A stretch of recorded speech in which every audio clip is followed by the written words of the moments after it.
पूरे विश्व में होनी चाहिए कि भारत हमारा एक ऐसी शक्ति बन चुका है जो अपने यहाँ कोई भी किसी तरह का आतंकवाद या किसी तरह का अटैक करेगा तो उसका हम माकूल जवाब देंगे। अरे मॉक ड्रिल की क्या ज़रूरत है, सीधे अटैक करो और ना हो पाए तो हिंदुस्तानी मुसलमानों के हाथ में हथियार दो, हम खुद पाकिस्तान को नस्तानाबूद कर देंगे। भाई लड़ाई लड़ना तो मॉक ड्रिल का काहे का इंतजार है, किस बात का इंतजार है भाई? वहाँ वाले स्वागत करेंगे तब हम जाके युद्ध छेड़ेंगे। इंदिरा गांधी जी ने क्या किया, पाकिस्तान के 2 टुकड़े किए कि नहीं किए ना। अब बिहार में चुनाव है, कश्मीर में वो हमला होता है, मोदी जी जाके बिहार से वो देते हैं। अरे भाई मोदी जी, आपके पास थल सेना, जल सेना, सारी सेनाएं आपके पास से चढ़ाई करिए, पाकिस्तान के 2 टुकड़े कर दीजिए। नमस्कार, मैं हयात अब्बास और आप देख रहे हैं 4 PM न्यूज़ नेटवर्क। जैसा कि आप सब जानते हैं कि पहलगाम हमले को लेकर अभी तक के भारत, मोदी जी खामोश हैं, इंडिया खामोश है। मोदी जी कोई सख्त एक्शन नहीं ले रहे हैं, जबकि जो राजनाथ सिंह हैं वो कहते हैं कि जो पब्लिक कहेगी, जो देश की जनता कहेगी वो किया जाएगा। मॉक ड्रिल है और ये काफ़ी सालों बाद किया जा रहा है, इसे अलर्ट किया जाएगा।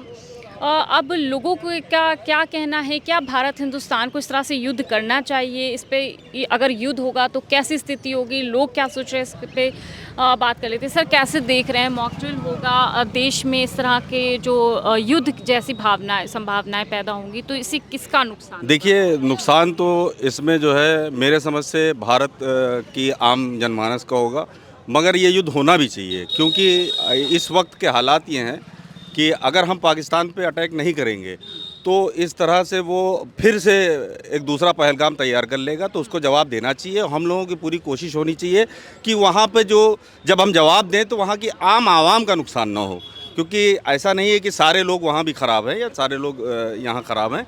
हमारी कोशिश ये होनी चाहिए कि उसको माकूल जवाब मिलना चाहिए और इस जवाब की गूंज पूरे विश्व में होनी चाहिए कि भारत हमारा एक ऐसी शक्ति बन चुका है जो अपने यहाँ कोई भी किसी तरह का आतंकवाद या किसी तरह का अटैक करेगा तो उसका हम माकूल जवाब देंगे। मगर जिस तरह से 15 दिन बीत चुके हैं लगभग मेरे समझ से, तो अभी तक हम लोग अपनी खाली योजनाएं ही तैयार कर रहे हैं। सुनाई दे रहा है कि कल मॉक ड्रिल की जा रही है, तो हम ये रक्षा मंत्री जी से उम्मीद करते हैं कि मॉक ड्रिल अगर करी जा रही है तो इस मॉक ड्रिल का जो नेक्स्ट स्टेप हो वो पाकिस्तान के ऊपर अटैक होना चाहिए। मतलब आपको लगता है कि कहीं भी ये मिसाइल गिरा देंगे, दिखा देंगे कि इतने आतंकवादी, अब भरोसा नहीं रहा? नहीं, इस बार हमें उम्मीद नहीं है क्योंकि पिछली बार इनकी इतनी भद हो चुकी है कि इस बार मुझे उम्मीद है ये सही जगह पे मिसाइल गिराएंगे और सही अटैक करेंगे। क्योंकि पिछली बार जो इन्होंने किया था, जब पुलवामा हुआ था, तो पुलवामा में काफ़ी जनता को इन्होंने दिखाया था कि यहाँ गिरा दिया, वहाँ गिरा दिया। मगर इस बार मुझे उम्मीद है अपनी सेना, क्योंकि सेना का ये मजाक इस बार नहीं बनने देंगे। बिल्कुल। तो मॉक ड्रिल को लेकर क्या सोच रहे हैं, क्या इससे विश्व युद्ध तो नहीं? देखिए, वही बात है, आप कहेंगे कांग्रेसी इसलिए कह रहे हैं। अरे मॉक ड्रिल की क्या ज़रूरत है, सीधे अटैक करो और ना हो पाए तो हिंदुस्तानी मुसलमानों के हाथ में हथियार दो, हम खुद पाकिस्तान को नस्तानाबूद कर देंगे अगर वो इस तरह की गिरीवी हरकत कर रहा है तो। आप मुसलमान हैं, लेकिन बीजेपी की IT सेल तो ये भी चला रही ना कि वहाँ पे धर्म पूछा गया, जाति नहीं पूछी गई। आप भी एक मुसलमान हैं, क्या मैसेज? अब देखिए, तमाम तरह के बयान आ रहे हैं। जो वहाँ के चश्मदीद थे उन्होंने कहा ऐसा कुछ नहीं है, ना मेरी पैंट खोली गई, ना मेरा धर्म पूछा गया। और अगर धर्म पूछा गया जिस बिना पे कह रहे हैं, तो अगर मान लीजिए ऐसा तो कहीं कुछ नहीं इस्लाम में कि किसी दूसरे को, गैर को मारो तो तुम्हें सवाब मिलेगा, लेकिन अगर एक मुसलमान को मार दिया तो उसका सवाब तो ख़त्म हो गया। तो इतने जाहिल तो है नहीं वो कि अपनी जान की बाजी लगाकर वो हिंदू को भी मारेंगे और मुसलमान को मारेंगे। बात समझिए आप। तो खेल तो है, लेकिन ठीक है, हम कह रहे हैं मान लिया सच है, आतंकवाद है, ठीक, तो आतंकवाद का मुकाबला कीजिए। नोटबंदी करके आपने मुकाबला कर लिया, आपने जाके उसके बाद तमाम तरह की चीज़ें, अभी आपने कहा कि ऐसा है और मैं जो है चढ़ाई कर दूंगा, और आप बिहार से चढ़ाई कर रहे थे साहब। अरे चले जाते ना कश्मीर। हमारे राहुल जी गए कि नहीं गए? उनको, राहुल जी को अपनी जान का डर नहीं है, समझ रही हैं आप? इनको अपनी जान का डर है, जबकि इनकी जान कोई नहीं लेगा, क्योंकि यही सब कुछ कराते हैं चुनावी माहौल को देखते हुए। क्या बात है कि हर चुनाव से पहले आतंकवाद उभर आता है। अगर पाकिस्तान चाहता है कि हिंदुस्तान में भाजपा की गवर्नमेंट ना बने इस तहत, तो क्या वो बेवकूफ़ है जो इस टाइम पे ऐसी हरकत करेगा? आप खुद समझिए किसको फायदा होता है। लेकिन हम फिर कह रहे हैं, मतलब आप ये कह हम रहे हैं फिर कि कह रहे हैं, सोचा हम समझा। फिर कह रहे हैं अगर इनसे आतंकवाद नहीं निपट रहा, छानबीन करें, इंटेलिजेंस लगाएं और हमको दें हथियार। हम पाकिस्तान को, हम हिंदुस्तानी मुसलमान देखिए ये कह रहे हैं कि इलेक्शन टाइम आता है तो ये आतंकवादी का शहूका निकल आता है, आतंकवाद शुरू हो जाता है। आप मानते हैं इस बात को? बिल्कुल। ये सोची समझी रणनीति है। देखिए, आपने जो पहला सवाल किया कि ये कह रहे हैं कि चुनाव आते ही इस तरह का माहौल बन जाता है, तो ये नहीं कह रहे हैं। इस तरह का माहौल रेगुलर बन ही रहा है। ये नहीं हर भारत का नागरिक कह रहा है। और लगभग हमको लग रहा है प्रधानी के चुनाव तक तो माहौल गर्म हो जाता। अभी तो लड़ाई लंबी है और लड़ाई लड़ने के लिए बिहार में लड़ाई नहीं हो रही, लड़ाई हो रही है कश्मीर में, सरहद पे। बिहार में जो लड़ाई हो रही है वो राजनीतिक युद्ध है, लेकिन यहाँ जान पे बनी है। तो हमको जान बचाना चाहिए। अगर पहले हमारी जानें सेफ हो जाएंगी तब हम वोट भी दे देंगे और सरकार भी बना लेंगे। भाई सरकार बनाने के लिए हमारा जिंदा रहना ज़्यादा ज़रूरी है ना। तो हमारे क्या उम्मीद है मॉक ड्रिल से कुछ हासिल? मॉक ड्रिल भैया, हम मॉक ड्रिल का मतलब ही नहीं जान पाए। ये फर्जी का कुछ है, मेरे समझ में नहीं आ रहा है। भाई लड़ाई लड़ना तो मॉक ड्रिल का काहे का इंतजार है, किस बात का इंतजार है? भाई वहाँ वाले स्वागत करेंगे तब हम जाके युद्ध छेड़ेंगे। मारना है तो ऐलान करें कि भारत का जो नौजवान जिसका खून उबाल मार रहा है, जोश मार रहा है, चले सरहद पे। हम लोग सब जा करके पाकिस्तान को फूंक देते हैं, कोई दिक्कत थोड़ी ना है। लेकिन अब ये मॉक ड्रिल इस तरह का, ये चीज़ें हमको एलानिया तौर पे समझ में नहीं आती हैं। मतलब ये देखिए ऐसा है, देश के एक प्रधानमंत्री को और देश के गृह मंत्री को विदाउट तजुर्बे वाले लोग हैं, इनके पास एक्सपीरियंस नहीं है, इनसे सत्ता चलाई नहीं जा रही है। इसलिए मेरी डिमांड जो है कि प्रधानमंत्री कुर्सी पर डॉक्टर लालकृष्ण आडवाणी जी को बिठाया जाए और गृह मंत्री कुर्सी पर डॉक्टर मुरली मनोहर जोशी को बिठाया जाए, तब देश सही चलेगा। हाँ तब, क्योंकि उनके पास तजुर्बा है। ये विदाउट एक्सपीरियंस वाले हैं, इनके बस का कुछ नहीं है। बीजेपी की गवर्नमेंट है ना, भाजपा के लोगों को लाइए।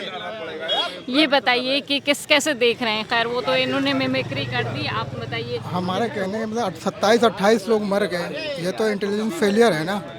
सरकार को तो वहाँ पे सुरक्षा का इंतजाम करना चाहिए। टूरिस्ट प्लेस है, यहाँ देश विदेश से लोग घूमने आते हैं। मॉक ड्रिल से क्या संभावना? अब इसकी कोई संभावना तो मोदी जी के राज में नज़र नहीं आती। अब कांग्रेस का, अगर कांग्रेस की राज होता तो कुछ समझ में भी आता। इंदिरा गांधी जी ने क्या किया?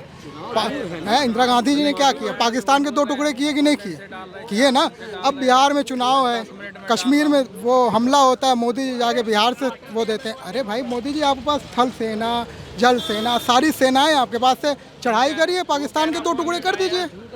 भाई मुसलमान को जो बदनाम किया जा रहा है, मुसलमान को बदनाम किया जा रहा है। एक मुसलमान, भाई आतंकवादी का कोई धर्म नहीं होता है, वो नाम पूछ के किसी को गोली नहीं मारता, वो हिंदू मुस्लिम देख के गोली नहीं मारता, लेकिन बदनाम मुसलमान हो रहा है ना। ये तो कह रहे हैं नाम पूछ कर मारा, धर्म पूछ कर मारा। साबित कर दें वो, भाई वो साबित कर दें कि नाम पूछ के, धर्म पूछ के मारा। भाई आप ये बताइए, जिन लोगों ने बचाया उनका क्या था? जिन लोगों ने बचाया वो कौन थे? जिन्होंने अपने घरों में रखा, होटलों में रखा, किराया दिया, वो कौन थे? इस सरकार ने तो किराया तक बढ़ा दिया, घर वापस जाने का, घर वापसी का किराया बढ़ गया। अरे साहब, ये सब कह दीजिए, बंद करें। और दूसरी बात, मैं अपने हिंदुस्तानी आवाम, अपने हिंदू भाइयों से भी कहना चाहूँगा कि इस तरह के प्रोपेगेंडे में फंस के या नफ़रत में फंस के जो लोग कश्मीरियों को भी मार रहे हैं, यहाँ पर उन पे मतलब दुकान हटा रहे हैं, ये कर रहे हैं, तो किस तहत कर रहे हैं? क्या वो कश्मीर को अपने देश का हिस्सा नहीं मानते? अगर कश्मीर हमारे देश का हिस्सा है तो यह वो हमारे देशवासी हैं। बात समझिए आप। अभी देखिए रिसेंटली इतना नफरत भर गया कि वो शर्मा चाय वाले कह रहे हैं कि हम संविधान को मानते ही नहीं हैं। अब बताइए कितनी बड़ी गद्दारी है, कितनी बड़ी गद्दारी है। ऐसे उनको जेल भेज देना चाहिए, जेल भेज देना चाहिए ऐसे लोगों को। जो अपने देश के कानून को न माने, वो क्या हुआ? वो बगावत कर रहा है, वो गद्दारी कर रहा है। मतलब आप लोगों को लगता है कि मॉक ड्रिल से भी कोई हासिल वसूल नहीं होता? मेरे समझ से मॉक ड्रिल से हासिल तो कुछ नहीं होना है। बस एक मैसेज जा रहा है जनता के बीच में कि हम पूरी तरह से चुनाव की, चुनाव बोल रहा हूँ क्योंकि उनके लिए तो आपके भी जहन में चुनाव। देखिए ऐसा है, इम्पॉर्टेंट बात यह है कि मॉक ड्रिल करें, कुछ करें। 27 लोग मरे हैं। इन्होंने कहा था एक के बदले 10 सर ले, 28 लोग, सॉरी, एक के बदले 10 सर ले आएंगे। इनको 300 सर ले आना है। ये कब ले आएंगे? आज 13वां दिन है, 13 दिन हो गया है और लोग इंतज़ार कर रहे हैं। पूरे देश की जनता आपके साथ है, वो हिंदू हो, मुस्लिम हो, सिख हो, ईसाई हो, कोई भी हो। यहाँ अब इस बात की बात ही नहीं कि कोई मुसलमान है, कोई हिंदू है, क्या है, जात की कोई बात नहीं। हर देशवासी ये चाह रहा है कि आप क्या करोगे। एक टक लगा के आपको देख रहा है, आपकी उस 56 इंच के सीने को देख रहा है कि आप क्या करेंगे। उसी के लिए वो प्रतीक्षारत है और आप कुछ न कुछ करिए। इसीलिए आप चाहे हाफिज सईद को ले आइए, आप दाऊद इब्राहिम को ले आइए, आप सर्जिकल स्ट्राइक करिए, आप जो है कुछ भी कर दीजिए। मैं कह रहा हूँ आप वार करना, वार कर दीजिए। लेकिन वो जो अब देश का खून बहा है, शहीदों का खून बहा है, तो इंसाफ चाहिए। लोग साफ साफ लफ्ज़ों में मोदी जी से जवाब मांग रहे हैं। फ़िलहाल जो स्ट्राइक होती है किस तरह से बदला लेता है हिंदुस्तान पाकिस्तान के ऊपर, क्या कुछ कार्रवाई करता है, ये तो वक्त ही बताएगा। फ़िलहाल इसी तरह के लोगों से बातचीत हम करते रहते हैं, आपको उनके जो विचार हैं, उनके सवाल हैं, वो दिखाते रहते हैं। इसी तरह से लोगों से हम बात करते रहेंगे और आपको सच दिखाते हैं कि पूरी कोशिश रहेगी। कैमरा पर्सन सत्यनारायण के साथ मैं हयात अब्बास, 4PM न्यूज़ नेटवर्क।